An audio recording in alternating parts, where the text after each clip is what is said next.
Hello, my name is Gustavo Costa, and you're watching GusPro, and we're going to talk about another gaming tip. How do you make your gaming even better, especially if you're trying to go to a hardcore gaming?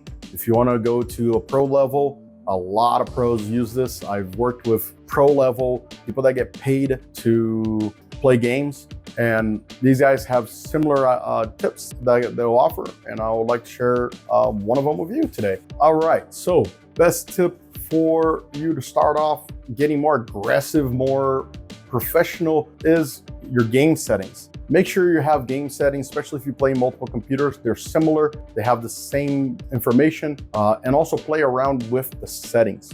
A lot of the times you can take things like foliage and other pretty effects, anything to make the game prettier, reflection and anything like that, turn that off. You can turn off things like background music and bring up effects so you can hear its footsteps way louder than anything else. You can turn down the voice commands so you're not hearing people screaming around, so you're always looking for that gunfire or that, anything like that. So yeah, hopefully by you turning all that stuff off, you only bring up the things that are needed or that will actually help you. For the settings, another thing is point of view. You want to make sure you're consistent. You always have it in the same place. It's muscle memory. We talked about this before. Muscle memory is super important for, distance. How low you can put your settings will usually depend on the game that you're playing.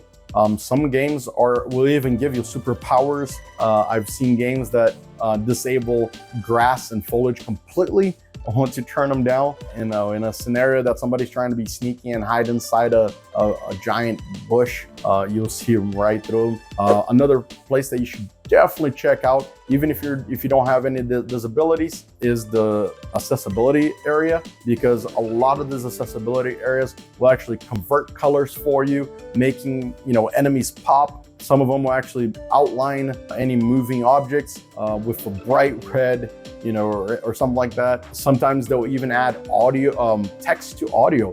So if there's somebody, walking near you, it will actually say footsteps on your screen. So you get those notifications that, if you can't hear, they'll be putting it into word. So check out all those settings. A lot of people take that for granted. They're like, well, I don't have a disability, I don't even need to go in accessibility options, but check it out. There are a lot of games that accessibility do help quite a lot. Another thing that you can try to set up for your settings is, for example, some of the games that are FPSs or things like that.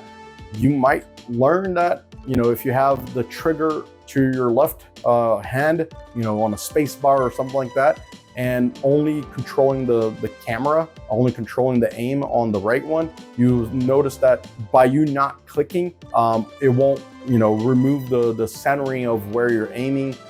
So that might actually help. Give that a try, see if you get used to it. But remember, if you start using that, stick to it.